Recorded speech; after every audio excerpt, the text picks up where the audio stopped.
尊敬的面粉们好，今天你们赚钱了吗？今天加密货币的行情还算不错啊，相对之前大跌的位置，现在是震荡啊，略微有上行的走势。你们如果看完了我上期的节目，跟上节奏买入了的话，现在已经盈利了啊。那现在这种震荡略微上涨的走势，是否意味着我们就可以看多了呢？面具人，我有几个数据要给大家公布啊，都是关键数据，油价，还有美国的非农数据，还有比特币生产成本的问题，以及与矿工相关的一些关键的事情。最重要的就是，我想在节目末尾啊，当然了，除了给大家提供一些行情判断之外，想跟大家再谈谈什么是价值投资。OK， 节目开始之前呢，请检查一下你们是否打开了屏幕下方的点赞、订阅、小铃铛，否则呢，错过了面具人的财经讯息、政治风险预警，而导致你没赚到钱，或者是被政府的恶性政策还有市场的这种割韭菜的行情把你给坑了，那可不能怪我啊。以后呢，我会在每期节目中间随机说一个数字，你们听到了以后，在留言区回复这个数字，包括你的狐狸钱包地址，我就会从答对的人当中随机抽取一名，直接给你转账奖钱，帮你回点血。那为了公平起见呢，你们的留言暂时隐藏，3天之后我会显示出来。那顺便把今天的这个节目转发分享到3个平台以上，比如 Twitter 呀、Telegram 呀、Facebook 之类的平台啊。转发了以后，截图发送到我的邮箱，就可以参与抽取这个月的 NFT 大奖了，可都是真金白银能卖钱的 NFT 哦。好，我们来讲正题啊。先来说一下矿工的事情啊。其实面具人我一直不怀疑矿工对币价是有着非常大的影响的。关于这一点，我想你们也没有什么疑问吧？其实矿工和币价不但是有一些关联点，但是呢，也有很多的矛盾点，比如只要币价不跌，矿工的收益还是有保障的，回本只是时间问题，对吧？可问题就在于，矿工如果把挖出来的币拿出来卖，那币价就没有保障了，币价肯定会下跌，则矿工的回本就没有保障了，对吧？那说到这儿了，就会有人说了啊，那我挖出来的矿就囤着就不卖呀，等币价涨了我再卖，不卖币价就不会跌了吗？哦，对，不卖。那面具人我就想问你了啊，你不卖你挖矿是干啥呢？吃饱了没事干，烧电费烧着玩呢，是不是？场地人工水电费都不要钱，是不是？你一直拿着一直不卖，你能扛多久啊？而且币价也不只是你矿工说的算，还有散户呢，还有机构呢，还有国家的政策呢，对不对？天要下雨，你矿工是挡不住的，你不卖有人卖，对吧？你挖矿你不卖，别人挖矿别人卖。所以呢，从这个点上我们来看啊，矿工在食物链的阶层并不算高啊，而且矿工之间也会内卷，大家挖矿不就是为了卖钱吗？其实矿工最可悲的地方是在于他们的生死并不掌握在自己的手里。那面具人我做生意最大的忌讳就是我自己控制不了的东西，那我肯定我的盈利是没有保障的这也是我老爹教给我的一句话其实不管你们挖什么币尤其是你们可以看一看闹得风风火火的满城风雨的以太坊 2.0 以太坊项目方是完全可以决定矿工们的死活的，对不对？矿工们其实要面临的问题非常的多，比如国家政策、电费、地点、场地成本、币价、项目方、大环境等等等等，而这之中的大部分因素还不是矿工能左右的。很多小白挖矿一般都是听信了宣传或者是营销号看多了以后然后呢没有思考太多，一股脑一股激情一发射就进场挖了。而那时候他们并没有注意到这么多的复杂问题。可是呢，现在市场行情不好，美联储加息或者是熊市就把这些致命问题给暴露出来了。那这些问题势必会导致当时没有考虑周全的一些矿工们，他们现在要止损了，抛售矿机、显卡，而导致一种死亡螺旋嘛矿机一抛售，那大家都不挖了那很多人也急着离场，别说矿机抛售了，连矿机和矿一块卖，对不对？现在算力也下降了，比特币的矿工储备减少了4300个比特币，挖矿收入也下降了56%，矿工大量逃难，那这也导致了比特币的生产成本增加了132%。哎，听这一点倒算是一点利好啊，可前提是，你挖出来的贵的矿是建立在有人愿意买的情况下，而目前加息的大背景之下，国债利率升高，原油一直在涨，这些投资产品的竞争力、可靠程度是完全超过比特币的。啊，这一点如果你们有质疑的话，我等会儿在节目最后给你们揭晓为啥。咱们继续说这个关键点啊。所以说呢，你挖矿的难度增加了，这一点点利好啊，相比于那现在国家都在拉盘国债，这么多的事情，相比于这些你完全可以无视了。刚才说到原油了我们再来看一下欧美的 PMI 数据PMI 数据现在走低了，预示着经济衰退的可能性，但这种衰退其实是供应端导致的，并非需求端。所以呢，原油前几天跌破了100以后，然后呢又迅速的拉回到了105左右。没办法，生产东西就需要油。还有一个指标呢，就是非农数据，6月份新增了37.2万，略低于之前的38万，但是远高于预期的26万。失业率目前是3.6%，而且这个薪资的增速也比预期高了一些。这些指标都说明了就业形势还是很好的，加息加对了，一个加息就把大家逼得都去上班了。那既然加息加对了，美联储一看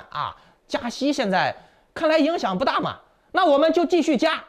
我一加息你们都去上班了，好，一脚油门踩下去，把奴隶们都逼去上班，不要闲着领救济金了不要在家打游戏了，不要在家炒币了，对不对？你赶紧去打工吧。现在生活成本这么高，加息加下去，你不上班就支付不起你的消费贷、房贷、信用卡了，支付不起你的生活成本、房租了，撸起袖子来加油干。我上期节目中说过了非农数据的影响其实不是特别大，但是也会被拿出来炒作。可是呢在非农数据之后我们还要看一个最关键的数据，那就是 CPI。我预计这个 CPI 应该会比之前公布的3月的、6月的 CPI 数据要缓和一些，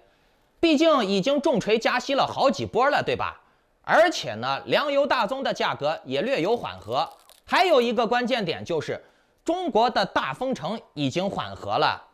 像什么上海呀、深圳呀，现在都基本复工了开放工业了。俄罗斯那边呢也放松了一些对乌克兰的紧逼，让乌克兰的粮食可以向外卖了，不断它粮道了。那这也间接的让粮价直接降低了一些。不过呢，这些都只是一个苗头，通胀不是那么好降的。实际上，人类历史上的通胀都是越来越多的，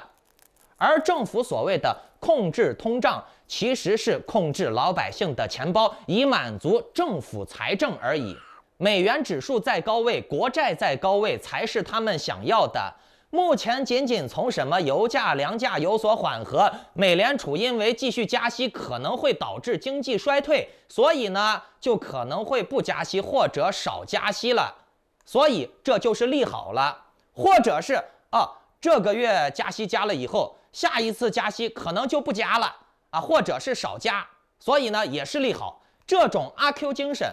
也只是情绪的推动，而情绪的推动只是短暂的，它解决不了根本性的问题。但是呢，情绪也确实是能带动一波小行情的，确实会对行情有着一定的影响。为啥我们仔细来看最近的这个市场情绪嘛，你看一下贪婪恐慌指数已经开始转向贪婪的方向恢复了，之前都是极度恐慌，现在呢这个天平慢慢倾斜了，而且现在市场上操作利多的情绪也非常的浓重。我们也可以从各大社群，包括网站营销、新闻里面都能看到，大家都在努力营造一个牛来的景象。这一次塑造的力度比上一次还要大一些。上一次我是反对的，我不认为它能塑造起来。可是呢，这一次啊，一波浪接一波浪，再加上啊，跟下一次加息26号吧，是吧？还有好长时间呢，时间是足够进行一波什么小牛的操作的。所以呢，在这种情况下，我们是可以蹭一波车的。但是你们要注意啊，目前的这种行情主要是由上涨情绪来驱动，还有机构操作、带风向、带节奏这2个大因素占的比重非常大。这并不能代表经济市场在复苏啊，经济市场是否能复苏，美联储是否会再继续加息，现在谁也不是先知啊，我们只能走一步看一步。如果说你判断错了，你很有可能在这一波 FOMO 里面直接把你埋进去、套进去。目前可以蹭车，但是要注意止盈啊。剩下的节奏呢，剩下的行情，我们就要等到 CPI 和26号这2个关键点。CPI 如果转好，则从13号到26号期间会有一定的拉升的可能性。毕竟嘛，市场干枯了这么久了，总得激情一下了吧，是不是？然后呢，大家再仔细观察一下啊，美股现在说实话啊，还是比较强劲的，而美债的强度还不够，所以呢，继续加息是一定的啊。这个加息一定要加到美债最牛逼啊，国家政府最牛逼，大家信任政府，不相信这种什么华尔街民营经济了啊，加到这种程度，大家都去买美债，不要投资民营经济了，不要投资私营公司的股票了，也不要买币了，全部买国债啊，全部把钱上交给国家政府，加到这种程度才可以。实际上呢，这种加息它就是国有经济侵吞抢占民营经济的一种共产主义行为。而且呢，美联储它还认为通胀的危害比通缩大，大政府主导的经济方针不可动摇，民间经济不得占据主导地位。你其实通过美联储的种种操作啊，可以看出来它的这种意图已经很明显了啊。那这种国家政策的铁锤，绝非是市场情绪能够撼动的啊！而且这种操作听起来有点中共的打土豪分田地的味道啊，但实际上呢，你们仔细观察，中国共产党统治的这几十年来，尤其是你看疫情到现在啊，中共的暴力统治、榨取的特权和油水，所谓的中国模式，已经让西方的政治家们羡慕不已了啊！所以呢，你也不要光想着什么西方民主社会啊，它就是给老百姓谋福利的。我告诉你，没有一个当官的，没有一个政治家是无私的，去给你老百姓为人民服务的啊。其实，在这种环境之下啊，你反过来想，原油、粮食、大宗产品这些叫做价值投资。什么是价值？我刚才在节目开头说了，我要讲一下价值投资啊。为啥我说原油、粮油、粮食、大宗商品这些是价值投资呢？因为这些东西本身就是有价值的啊，它不怕卖不出去，只是价值高和低的问题。而这个价值的高和低波动不会太大，因为它是刚需，绝对不存在归零的问题，它是有绝对价值的。所以呢，它不存在有和无的问题。但是币圈的项目，比特币、以太坊可能还好点儿，但是你看其他的项目，土狗之类的啊，项目币或者是什么 NFT 之类的啊，它的价值不单单是价钱的高低，它还存在有和无的问题。币圈市场目前还不存在什么价值锁定，就像房子、玩具、游戏机、书本，人家买来以后基本是不想卖的，就拿来收藏了啊。房子就是用来住的，基本不卖，世世代代传下去啊。币圈的项目，人家为啥买？人家买来就是为了卖，就跟矿机一样，我买来就是为了卖啊，本来就是用来卖的。那你卖我卖，大家卖，卖来卖去就最后就是越卖越便宜嘛。你们以后挑选项目啊，一定要看这个项目是否具备实用性、消费属性和价值锁定。什么是价值锁定？就是人买来就不会卖了。记住了，实用属性、消费属性和价值锁定。一个项目如果说具备这其中的几点，或者是其中一点啊，都基本可以判断它算一个有潜力的项目，还不错的。如果说一个项目没有这个属性，那这个项目归零是迟早的事儿啊，绝对会归零。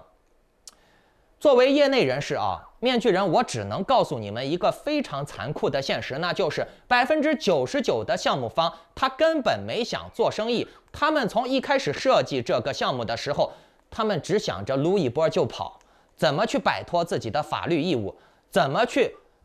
把韭菜割了以后人家不能找自己的麻烦，他们想的都是这些。你不要觉得他们是做生意的。那至于剩下1%的项目，确实是想做生意，想好好的把项目做好，而你们又嫌慢，对不对？人性就是这样，韭菜就在那儿，不割白不割。大家记住刚才我说的 CPI 公布的日期13号和26号的加息日啊，正式加息日，这2个关键时间点啊，是我们操作的机会，在这中间啊是有一波行情的。那这段时间内有任何的风吹草动需要操作的话，或者是一些点位操作建议，我都会提前的在我的会员群里面公布的。如果你想要及时的操作指南，包括参与我的一些靠谱项目，那就请下载 Line 或者 Telegram 搜索添加 ID Maskman118 或者 Little19860425办理会员入群手续，或者呢65，你们还是可以去跟那些什么币圈的走狗那些什么给交易所打工的马仔烂鸡巴玩意儿，去跟他们去跟单吧。祝你好运，再见。